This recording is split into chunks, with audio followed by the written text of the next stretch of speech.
सगळ्यांचाच विरोध आहे. आणि या मनुस्मृतीने जे आहे त्याच्यामध्ये जे सांगितलेलं आहे त्याच्यामध्ये महिलांच्या बाबतीमध्ये म्हणजे उच्चवर्णीय असतील किंवा दुसरे असतील सगळ्यांच्या बाबतीत अतिशय घाणेरडं लिखाण आहे, अतिशय अपमानास्पद असं लिखाण आहे.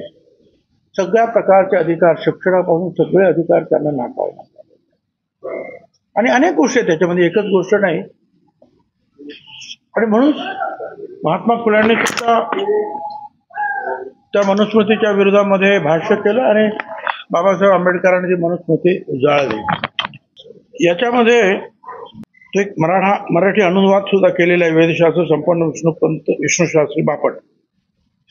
वाचा त्याच्यामध्ये काय लिहिलेलं आहे मराठी, नाही संस्कृत आपल्याला आवडतं. आणि त्याच्यातून स्पष्ट दिसत आहे की हे अतिशय त्याज्य असं हा सगळं काही स्मृती जे काही लिहिलेलं आहे ते आहे.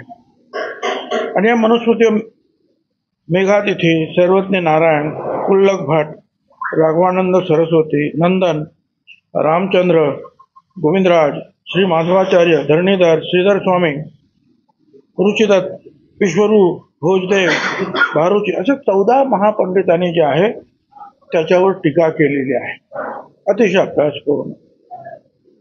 आचार्य नरहर कुरुंदकर, डॉक्टर प्रदीप गोखले, डॉक्टर आह साळुंके, भदंत आनंद कौशल्यायन यांनी सुद्धा याचा विरोध केलेला आहे आणि निषेध केलेला आहे सगळ्या गोष्टींवर. मला काही कळत नाही की आता अचानक हे सगळं पाण्याचं काय आवश्यकता आहे. आणि 2 श्लोक फार चांगले आहेत मार्फत चंचू प्रवेश पाहिजे कशाला. ज्ञानेश्वराचे श्लोक नाही आहेत का तुमच्याकडे? तुकारामाचे नाही आहेत, संत तुकारामाचे अनेक संतांचे आहेत, कबीरांपासून सगळ्यांचे आहेत. जी गोष्ट लोकांना नको आहे त्याचा चंचू प्रवेश का करायचा आपण? याच्या पाठीमागे काय चाललेलं आहे हे शोधलं पाहिजे. आणि दुर्दैवाची गोष्ट आहे की बहुजन समाजाचा मंत्री असलेले आमचे दीपक केसरकर त्याची भलामण करतात, हे तर मला अतिशय दुःखदायक वाटतं.